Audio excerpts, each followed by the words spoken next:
नमस्कार। छत्तीसगढ़ में बीएड शिक्षकों को नौकरी से निकाल दिए जाने के बाद अब उनकी सुध लेने वाला कोई नहीं है। इनके द्वारा पिछले कई दिनों से लगातार प्रदर्शन किया जा रहा है। सरकार से मांग की जा रही है कि इन्हें समायोजित किया जाए, परंतु अभी तक इस पर कोई निर्णय नहीं लिया गया है। जिस आदिवासी समाज को मुख्य धारा से जोड़ने का प्रयास किया जाता है, आज दुख की बात यह है कि उसी आदिवासी समाज से जब बड़ी संख्या में शिक्षकों का चयन अध्यापक के रूप में हुआ तो आज उन्हें बाहर कर दिया गया है। अफसोस की बात यह है कि अन्य राज्यों में बीएड योग्यताधारी शिक्षकों की नौकरी बच गई है, लेकिन छत्तीसगढ़ में जहां पर ज़्यादा पिछड़ापन है, आप जानते ही हैं, तो वहां के शिक्षकों की नौकरी चली गई है।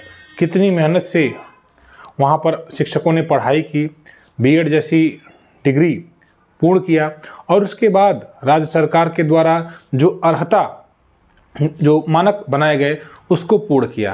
परंतु अफसोस यह कि इस मामले में माननीय सुप्रीम कोर्ट ने एक आदेश दिया और उस आदेश के बाद सभी शिक्षकों के जो सपने थे वो चकनाचूर हो गए।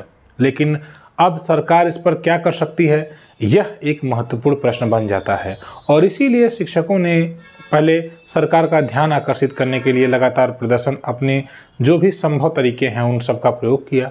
बस्तर बंद करने का आह्वान किया है, साथ ही साथ नगरीय निकाय चुनाव में भाग नहीं लेने का फैसला लिया है। आपको यह समझना होगा कि सिर्फ 3000 शिक्षकों की नौकरी नहीं गई है। उन शिक्षकों की एक जो जिम्मेदारी थी, उनका एक जो परिवार था, उन सभी के सामने अब समस्या है, क्योंकि एक व्यक्ति से कई लोग जुड़े होते हैं। कोई शिक्षक है, उसकी पत्नी है, उसकी माँ है, उसके पिता है, बच्चे हैं, तो तमाम ऐसे लोग जुड़े होते हैं एक शिक्षक से। और दुखद यह है कि इनकी बात को सुना नहीं गया उस स्तर पर, क्योंकि इन्होंने सरकार के विज्ञापन को देखा, उसमें बीएड को मान्य किया गया, आवेदन किया और इन्होंने खुद को बेहतर साबित किया।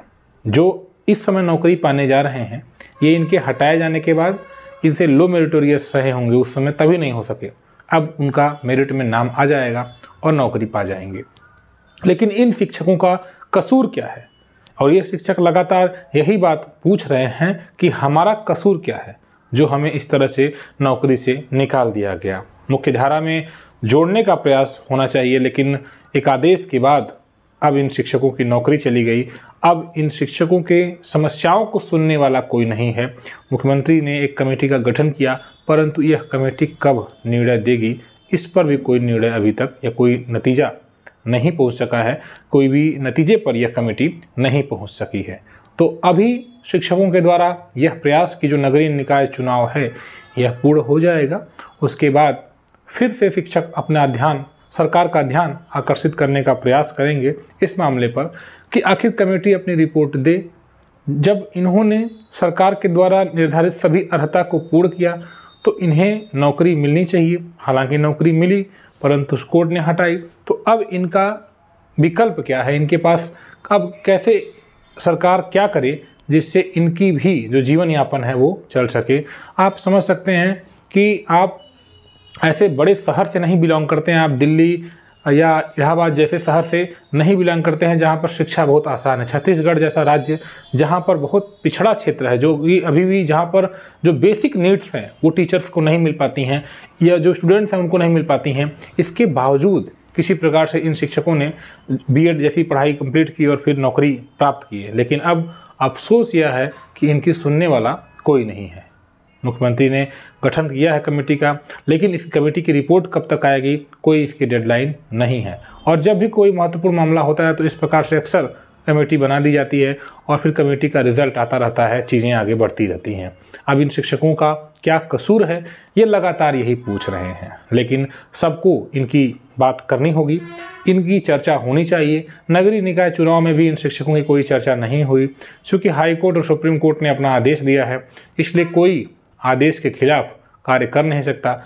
परंतु इन्हें उस पद पर यद्यपि समायोजित नहीं किया जा सकता, लेकिन क्या इनके लिए कोई कुछ विशेष पद है या कुछ विशेष ऐसी छूट है जो सरकार इन्हें दे सकती है, जिससे इनका भविष्य भी अब अंधकार में न हो। यही इनकी मांग है कि इन्हें समायोजित किया जाए, किसी विशेष पद पर इन्हें समायोजित किया जाए जिस पद के योग्य हैं। आप सभी जानते हैं बीएड शिक्षक तो हाई स्कूल इंटर तक पढ़ाते हैं, तो बीएड शिक्षकों की योग्यता पर प्राथमिक में सिर्फ प्रश्न लगा है, अन्य कक्षाओं में तो प्रश्न नहीं लगा है।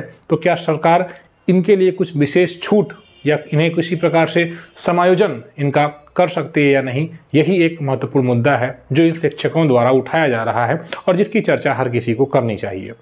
फिलहाल अभी सरकार ने इन पर ध्यान नहीं दिया है। जैसे ही इस मामले पर और कोई महत्वपूर्ण सूचना अपडेट होगी आपको दे दी जाएगी। फिलहाल के लिए जुड़े रहें इस चैनल से। छत्तीसगढ़ में बीएड शिक्षकों के हितों संबंधित जो महत्वपूर्ण चीज़ें हैं वो लगातार इस चैनल के द्वारा दी जाती रहेंगी। धन्यवाद।